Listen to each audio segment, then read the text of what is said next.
Պարքեմ Արամի Մանուկյան, ծնված 1942 թվականին,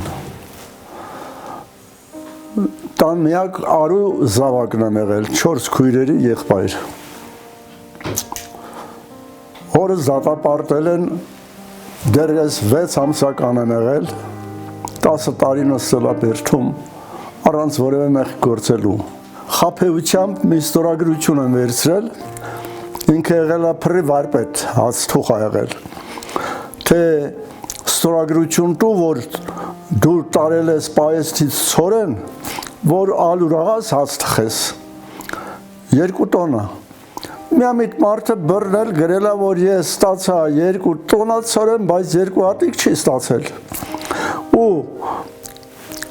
դատապարտվում է 10 տարի, նստում է Չելաբի նսկում, ընտանիքի ծանրությունը մնում է մենակ մորս վրա, 4 աղջիկ և ես ամենակրտսերը փոքրը, մայրս աշխատող ճարպիկ կին է եղել, կարողացել է առևտուր կազմակերպել, մեր տունը շեմ պահել, ուրիշի ձեռքը չնայել և դարձյալ ուրիշներն էին նայում մորս ձեռքը, բայց ես հանգամանորեն ոչ լավ բժշկի մեղքով դարձել եմ հաշմանդամ, հիվանդացել եմ մալարիայով, սրսկել են խինի, իսկ այդ ժամանակ մալարիայի բուժման միակ միջոցը եղել է խինին,